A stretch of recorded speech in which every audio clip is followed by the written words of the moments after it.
Breaking news. Has an agreement been reached on Bakhmut between Vladimir Putin and Prigozhin, head of Wagner? The Wagner squad has played a pivotal role in the Russian invasion of Bakhmut. Yevgeny Prigozhin, leader of the Russian paramilitary, claimed that the Russian army had promised him more ammunition. Yevgeny Prigozhin's threat to withdraw his Wagner forces from Bakhmut prompted this.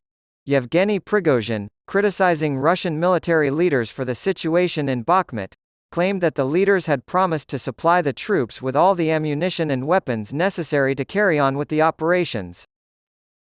The battle between Ukrainian and Russian forces has been centered on Bakhmut. The Wagner squad has played a pivotal role in the Russian invasion of Bakhmut.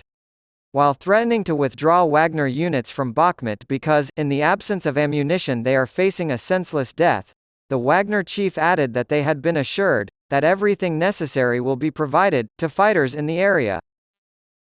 Yevgeny Prigozhin released a video statement on Friday in which he harshly criticized the individuals leading Russia's Ukraine campaign, but he also repeated his previous threats to withdraw from Bakhmut.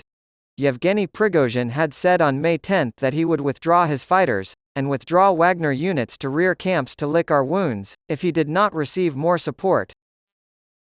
From now on, all decisions concerning Wagner's military operations will be taken in cooperation with the Defense Ministry, he said of General Sergei Surovikin. Lucy Fraser, the Secretary of State for Culture, has blamed the recent local election losses suffered by the Conservative Party on the ongoing conflict in Ukraine and the global pandemic. Ms. Fraser, speaking to Sky News this morning, May 7, acknowledged the party's need for time to reflect after the results of the local elections and said she understood voters were frustrated and angry. In Thursday's election, the Conservatives lost 960 council members, including all 9 seats in Bolton. The Tories, who were the largest party in the borough before the election and had led the council as a minority administration, are now in second place, 7 seats behind Labour. The Sophie Ridge Appearance Culture Secretary Jeremy Hunt said on Sunday that voters were discouraged by events like the pandemic and Putin's invasion of Ukraine. If we could look at the context for the whole local election, we've been in power for a long time, Ms. Fraser said to Sky News. The ongoing conflict in Ukraine, along with the recent pandemic, have all had negative effects on the economy. When asked if she realized the magnitude of her party's losses, she responded, "Totally, it's really important that we listen to people.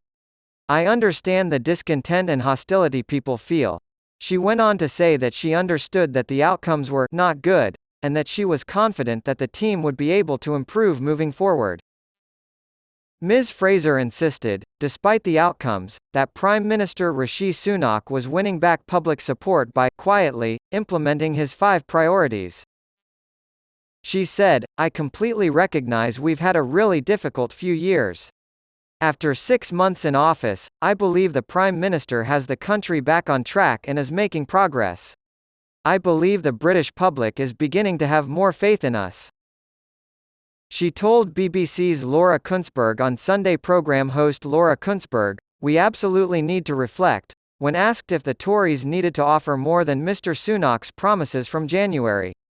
"In my estimation, Rishi has served as Prime Minister for no more than 6 months.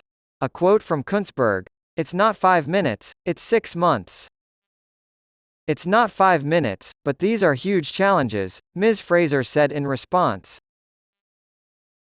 Not cutting taxes was cited by some Conservatives as the reason for their electoral drubbing. Sir John Redwood, a former Member of Parliament, tweeted, "Many Conservative voters went on strike last Thursday. They don't want to cast a ballot for a candidate who supports bigger government, higher taxes, or no action to regain control of our borders." Ms. Fraser insisted the government was taking these measures, noting, "The biggest tax cut we can make is a cut in inflation."